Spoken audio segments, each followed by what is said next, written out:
तो बच्चों आज हम जो पढ़ने वाले हैं वो है सेल वॉल, है ना। पिछली कक्षाओं में हमने कोशिका के बारे में पढ़ा है, प्रोकैरियोटिक कोशिका, यूकैरियोटिक कोशिका, जंतु कोशिका, पादप कोशिका, उसमें अंतर जो है महत्वपूर्ण लक्षणों को पढ़ लिया है।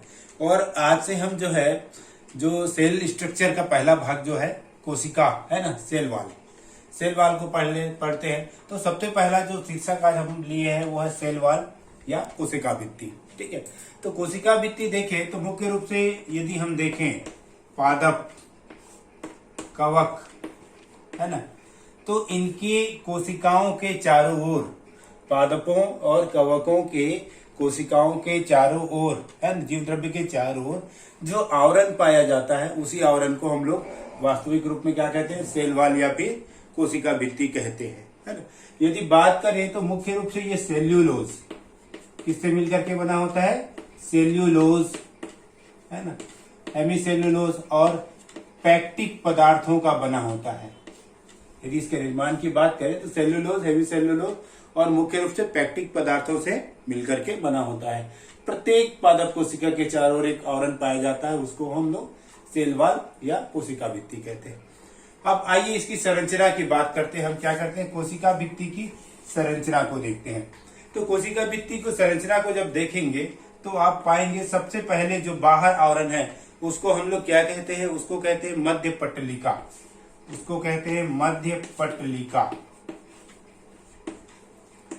देखिए अब चित्र में देखिए, यहाँ पर ये देखिए इस कोशिका के चारों ओर यदि आपको दिख रहा होगा तो डार्क कलर से ये जो कलर है, ये जो मध्य पटलिका का आवरण है ये क्या कहलाता है, मध्य पटलिका कहलाता है। यह मध्य पटलिका पादप कोशिका का सबसे बाहर का आवरण होता है और इस पादप कोशिका को घेरे हुए रहता है। यदि बात करें तो ये जो है कैल्शियम, है ना, ये क्या होता है, कैल्शियम और मैग्नीशियम पेप्टाइड से मिलकर के बना होता है। कैल्शियम और मैग्नीशियम पेप्टाइड, तो हम बात कर रहे थे कैल्शियम और मैग्नीशियम पेप्टाइड से मिलकर के बना होता है ये जो बाहर का आवरण है।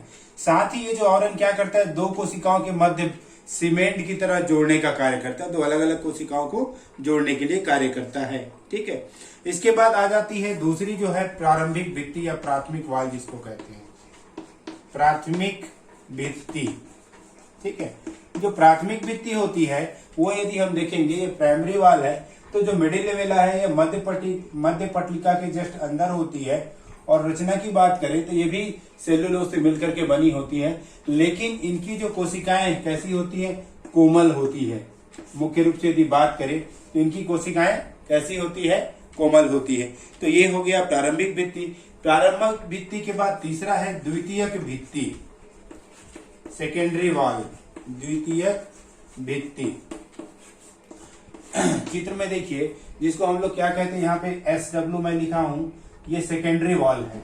तो सेकेंडरी वॉल का निर्माण प्राथमिक भित्ति के अंदर की ओर कोशिका द्रव्य के द्वारा स्त्रावित पदार्थों से होता है ना। हम क्या बता रहे हैं कि सेकेंडरी वॉल का निर्माण कोशिका द्रव्य के द्वारा स्त्रावित पदार्थों से होता है, जो कि प्राइमरी वॉल के ऊपर लगातार जमाव के कारण होता है।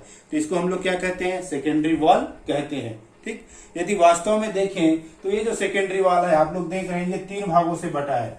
आउटर वॉल ये बाहर का जो नीला दिख रहा है ये आउटर वॉल है। उसके बाद मिडिल लेयर जो आपको हल्का ग्रीन दिख रहा होगा ये मिडिल लेयर है, और इनर लेयर जो व्हाइट पोर्शन और यहाँ पे ब्लैक पोर्शन दिख रहा है ये वाला भाग, ये इसका क्या कहलाता है, इनर लेयर कहलाता है। तो सेकेंडरी वॉल जो होता है तीन स्तरों से मिलकर के बना होता है। पादप कोशिका में बात करें तो ये जो सेकेंडरी वॉल है बहुत चौड़ी होती है। इसी स्तर में यदि हम देखें, है ना, तो इसमें क्यूटिकल वगैरह पाए जाते हैं, कार्क का जमाव भी यहाँ पर भी होता है, सुबेरिन का जमाव भी इसमें होता है। ठीक है, तो ये तो हो गया तीन लेयर। इसके बाद एक और चर्चा करेंगे यहाँ पर जो है चौथा, यदि आप देख रहे होंगे तो प्लाज्मोडेस्मेटा हम यहाँ बनाए हैं। क्या है ये, प्लाज्मोडेस्मेटा।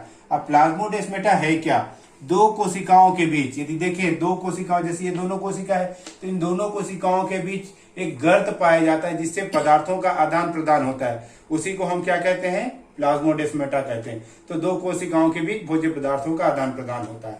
अब इसकी आणविक संरचना की बात करते हैं, सेल्यूलोज, क्योंकि इस कोशिका भित्ति का आधार क्या है, सेल्यूलोज है।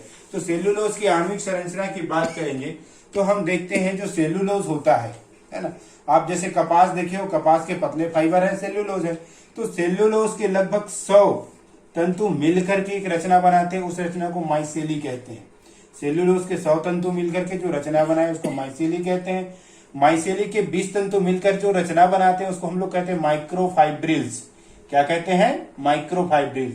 और लगभग 250 माइक्रोफाइब्रिल्स के तंतु मिलकर के एक फाइब्रिल का निर्माण करते हैं।